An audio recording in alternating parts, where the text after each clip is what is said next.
YouTube? How we doing, YouTube people? People of YouTube, how are we? I hope we're doing good. It's Friday, March something, 28th, I think, almost end of March, and got out of work a little early today, and I'm just kind of, I don't really know what I am doing today. I'm kind of just going to, I'm riding around basically.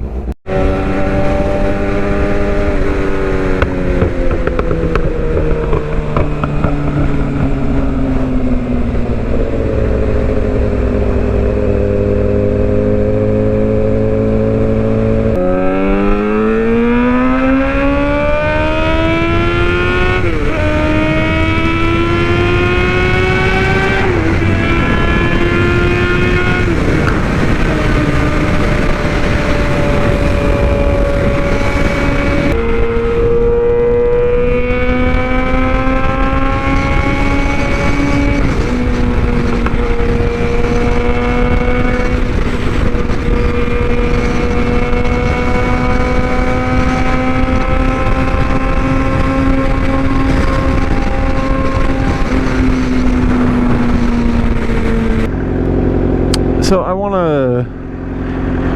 just crossed over, I don't know if you can see it, but I just crossed over 12,000 miles. I'm at 12,151 right now, actually. Oh, if that's undercover. But basically, I've had it for 1 full year. It's like a year and a few days at this point now. And I guess I can kind of give my 1 year review and or 12,000 mile review of the GSXR-750. It's a 2024, and just to preface this, everything's in the description below, like the mods, the bike, everything like that, and even maybe some links to some of the mods themselves. But I personally absolutely love the bike. Oh my god, that was a big ass fucking pothole. So I personally love the bike, and it like, granted, I've only been riding for probably about 2-3 years consistently, like in a row, so I don't really have too much experience, but personally, the 750 is everything that I could need or want out of a bike. Well, maybe not everything you need out of a bike, and I'll kind of get into that here, but, so, I'll start with the price of the bike. So, it is brand new out the door, with like taxes, fees, and everything like that, probably right around like the 13,500 mark, so 13,500 mark, and like that's not too bad for a brand new bike. I mean, it's a super sport, 750 cc's, which is the only one being made right now, in a 4-cylinder variant, which I'll kind of get into that. But, and I think that for the price that it is, I think that you get a relatively good bike. Now, I do have some gripes with it, that being, for a 2024 bike itself, for a super sport, it doesn't even have the option to have ABS. I think it's kind of a little ridiculous. Like, I understand that they're really paying homage to like the racing heritage. It's a bare bones bike.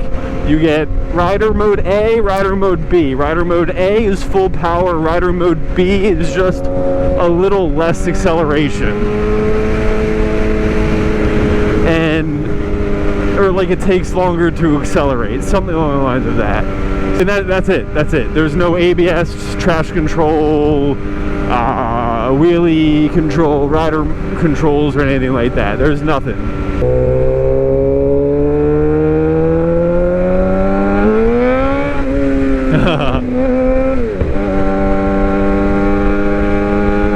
You got nothing. So, and that's a little scary for some people, the no ABS aspect. And I feel like that's what scares a lot of people away from the bike itself, is the no ABS aspect.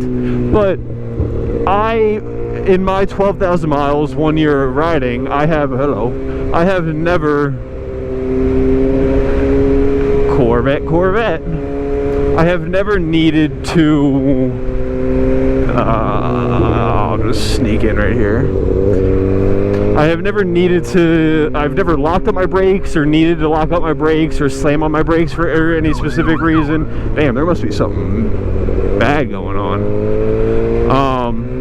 Never needed to do any of that. So I personally have never had an issue with that, and I really do think that if you know how to ride, I got some dirt in my eye. Like, if you know how to ride and you are paying attention, basically, you'll never need to use ABS.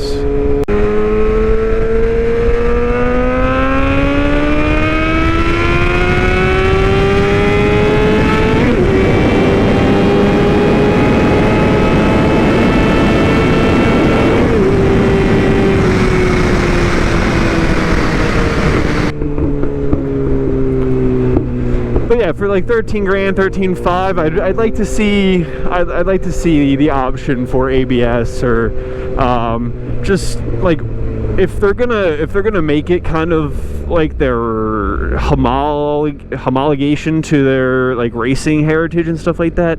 I mean, put stainless steel brake lines in it, front and rear. Oh, another biker, hello. Like, put stainless steel brake lines front and rear then. I mean, or a bigger and better brake master cylinder, something like that, because that is the first thing I noticed about this bike. So the GSXR-600 and 750 are basically the same bike. The brakes on it were awful. They were very squishy, so I went ahead and basically immediately swapped out front and rear stainless steel brake lines and a Brembo RCS19 brake master cylinder as well. And for that altogether, it was like, I think it was like $500 ish, and it did a world of a difference. The other aspect with this bike is this is the same generation basically as a 2012 bike, so they share basically almost all the same parts and fairings and stuff like that. So that can be a turn off to some people, or you can find the upside to it where there's just a bigger aftermarket because it hasn't changed in so long. So that's nice. The amount of aftermarket fairings and parts that you can just find from either like wrecked bikes or just aftermarket wise is great. That's one thing I love about this bike, this Suzuki in general. The bike though, for 13 grand, does come with adjustable front suspension, which is nice, but not an adjustable rear suspension. So again, for 13 grand, that'd be kind of nice, but I guess the rear suspension's whatever, because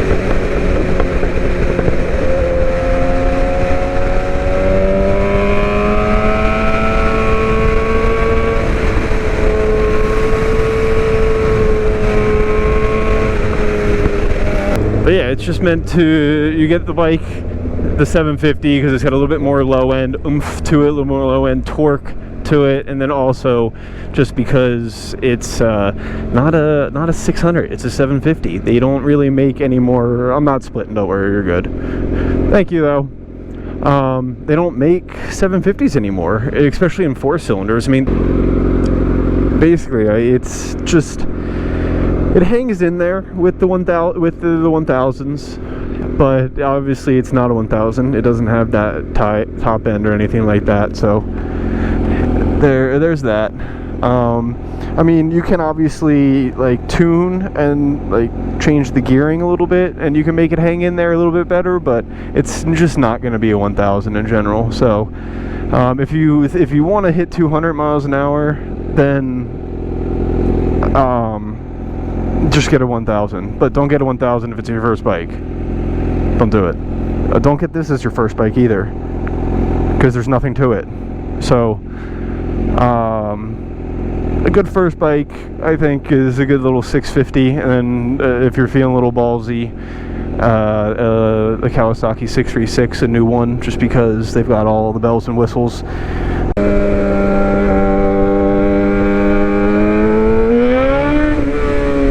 There we go, I got that one. There's a pretty bad accident right here.